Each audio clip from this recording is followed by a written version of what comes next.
Twongeye kubasuhuza bateze amatwi ya Mara Max TV. Twigeta tugeze mu isi y'urukundo aho tugenda tuganira ku ngingo zigiye zitandukanye zigana ku rukundo.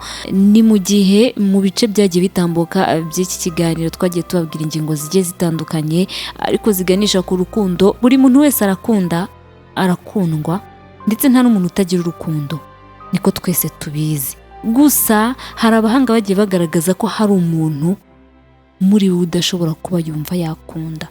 Mbega muri make b'abantu bashobora kumva batakunda.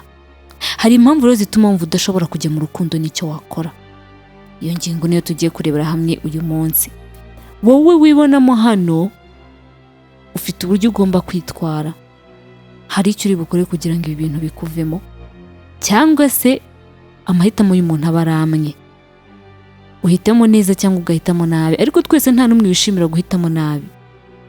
Rero iyo bigeze kuri iyi ngingo dusanga 20% by'abantu badafite abakunzi, cyangwa se mu ndimi z'amahanga bakunda kwita single people, batarigeze bakunda na rimwe mu buzima bwabo. Gusa ntabwo ari ukurengera. Niba uzi byibura abantu 5 badakunda kujya mu rukundo, byibura wumvise bavuga ngo ntabwo nkunda ibintu by'inkondo, ukajya kumva nanone ngo njye mba numva ntanabishobora. Izo ni imvugo nyinshi zigiye zikoreshwa cyangwa se zigenda zikoreshwa n'aba bantu badakunda kujya mu rukundo, cyangwa se batajya bafata imyanzuro yo kujya mu rukundo. Ese kuki abantu bamwe badashobora kujya mu rukundo byoroshye? Ibi ni ibibazo byinshi abantu bagenda bibaza, ndetse nawe wabyibaza uri kumva ino nkuru. Abahanga mu by'ubumenyamuntu bagerageje ingero zishobora kuba impamvu nyazo zituma abantu bamwe bazinuka gukunda burundu mu buzima bwabo.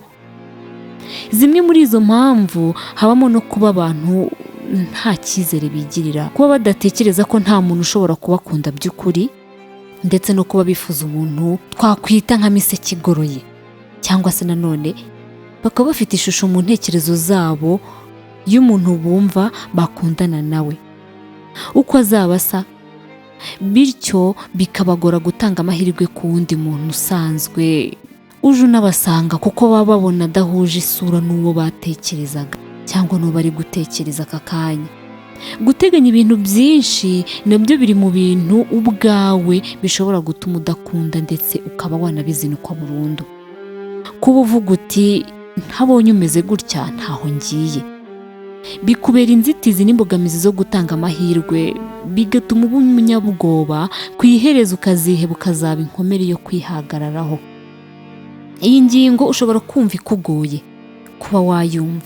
Reka turebere hamwe ibimenyetso bizakwereka ko watangiye kuba inkomere yo kwihagararaho.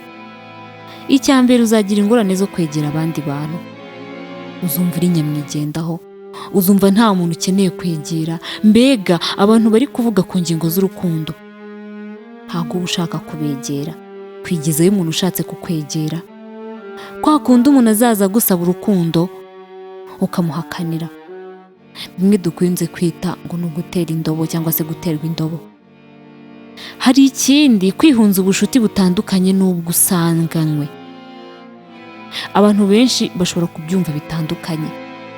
Za nshuti wahuzwaga nazo nuko mushobora kuganira, mukirekura, mukisanzura, mukaba mwajya no ku ngingo z'urukundo, utangira kuzihunga. Ushobora nanone gutangira kwiyumvamo ibyiyumviro by'ubwoba mu gihe hari ugusabye ubushuti, ukumva ntukeneye kubyinjiramo kubera ko wifuza, wowe wumvaga ufite mu mutwe wawe no mu nzozi zawe nturamubona. Ikindi, ushobora kugerageza kwigira mwiza. Ahangaha nugerageza kwigira mwiza, icyo uzaba ushaka nta kindi, uzaba ushaka nyine kugira ngo wa muntu wifuza azakubone, cyangwa se wowe numubona ntazatinde kuguha igisubizo cyiza kubera ko nyine ari we wifuzaga. Hari ikindi, ushobora gutangira kwirinda icyatuma usaba ubufasha undi muntu, ukumva wowe urifite, wowe ubwawe urigize, nta wundi muntu ukeneye, kuko wumva ko umuntu wese uzakubufasha ashobora kuzabanza kukugira inama yo kuva mu byo urimo. Ni ukuvuga ngo ubwawe nta wundi ukwegera ashaka kugira inshuti, cyangwa se ashaka kuba yakwinjira mu rukundo nawe urumuhunga, ukamwereka ko uhuze, ukamwereka ko nta na gahunda ufite yo kuba wamuvugisha. Umuntu utifuza kujya mu rukundo akenshi usanga yirinda cyane, yiha intera ndende hagati ye n'abandi kuko yanga gufata inshingano zo kuba yagira uruhare mu mibereho y'undi muntu. Gusa ubusanzwe agaragara nk'umuntu usanzwe kandi umeze neza ndetse bifitiye n'icyizere gikomeye, gutera imbere ndetse no kwigira. Agerageza kwereka umuntu umwegereye ko nta bufasha na buto amukeneyeho, kabone n'ubwo byaba bihabanye n'ukuri. Uyu muntu yihagararaho cyane kuko aba yumva nta muntu ashaka kugiraho inshingano. Ntabwo uyu muntu rero aba yifuza kwiga ikintu gituma aba umukunzi w'undi muntu. Nk'ibindi bibazo byose bya muntu, ibi nabyo bigira isano ikomeye n'ahashize he. Mu ndimi z'amahanga babyita childhood problems. Imbaraga zabo nke mu rukundo akenshi baba barazihawe n'ababareze cyangwa se abo bakuranye nabo. Ni ukuvuga ngo ahashize hawe hashobora kugutera kuba utafata icyemezo cyo kuba wakunda, bitewe n'ibyo waciyemo, bitewe n'uwakureze, n'uburere wagiye uhabwa ndetse n'urukundo ubwawe wagiye uhabwa ukiri umwana. Ubusanzwe umwana yiga kuba umuntu ukomeye mu buryo bwose cyangwa akiga kuba umunyantege nke. Ibi nanone biterwa no kuba uyu mwana afite ikibazo cyo kuba ari urukundo ateretswe n'ababyeyi be bombi cyangwa se umwe muri bo, kimwe no kuba yarahohotewe. Ibi biri mu bintu bishobora gutuma uhurwa burundu gukunda cyangwa se ukaba utajya no mu rukundo. Ibi bituma umwana yiga ko adakwiye kugira uwo yizera uwo ari we wese mu buzima bwe. Ibi bikazagira ingaruka mu gihe azaba yarabaye mukuru, akanga ikintu cyose cyatuma yisanga yakundanye n'umuntu, noneho umwegereye wese akamwigezayo, akamuhunga, akamwereka ko nta bucuti ashaka kugirana nawe kubera ko nta muntu yizera. Ariko se birashoboka guhinduka uyu muntu akaba yakunda? Ibi byose wabyibajije nawe ndabizi. Umuntu umeze gutya akenshi usanga ari wa wundi uhangayikishijwe n'impano ye y'ubuzima bwe rusange, ku buryo ugerageje kumwegera akora uko ashoboye akamwigizayo, akoresha imbaraga ze zose akabasha kwigizayo umuntu wese ushaka kumwegera mu buzima bwe. Kugira ngo uyu muntu ahinduke bizamusaba iki? Cyangwa se bizadusaba iki? Ibyo byose wabyibaza. Icya mbere, wowe ufite iki kibazo iyigeho. Subiza amaso inyuma urebe ahahise hawe uko hari hameze ndetse no mu byiyumviro byawe uko uteye. Uyumve kandi uniyakire wowe ubwawe, wumve ko wabishobora. Icya kabiri gishobora kuba cyagufasha wowe wumva umeze gutyo, wumva utakunda ndetse wazinutswe no gukunda burundu. Ihuze n'abandi mu bikorwa byo gufasha. Fatanya n'abandi, wiba wenyine, wikumva ko ugomba kuba wenyine kugira ngo ukemure ibibazo byawe. Ushobora guca ukubiri n'iki kibazo uramutse uhuje n'abandi bafite aho bahuriye no gufasha bagenzi babo. Gerageza uganire n'umuntu ku buzima bwawe bwite, gira uwo wizera wirekura umuganirize, wirekura amarangamutima yawe uyasohore. Ibi nabyo bizagufasha. Ikindi, niba ubona byanze, shaka muganga umuganirize. Hari abaganga b'inzobere mu kuganiriza abantu bafite ibibazo nk'ibyo.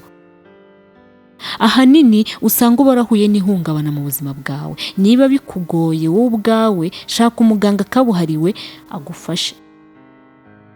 Mubwira ikibazo cyawe, azaguha inama zagufasha. Ese ushobora kwiganiriza wowe ubwawe?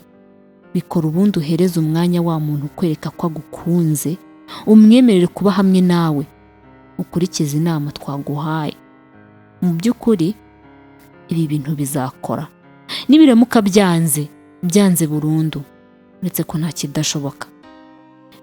Hanze ahangaha nitwe tukunze kuvuga ngo byose ni mu mutwe. Ibintu byose wakoze wabishizeho umwete ndetse n'umutima birashoboka, byose ubifashijwemo no gusenga. Ingingo nyinshi zagiye zitambuka, ni byinshi wagiye ukuramo, ni byinshi wagiye wiga, ariko mu by'ukuri niba warazinutswe burundu urukundo ukaba wumva udashaka no gukunda, gerageza ukore bimwe mu byo twakubwiye haruguru. Uko byagenda kose bizashoboka. Reka dukomeze tubabwire rero, umukomeze mukore subscribe, share, comment na like ku batarabikoze. Hanyuma namwe mwabikoze turabashimiye cyane. Mukomeze muduhe ibitekerezo, inyunganizi cyangwa se ibibazo, nabyo tuzajya tugenda tugira icyo tubikoraho. Mukomeze kugira ibihe byiza. mukomeze kunogerwa na gahunda za Mora Max TV. Bye.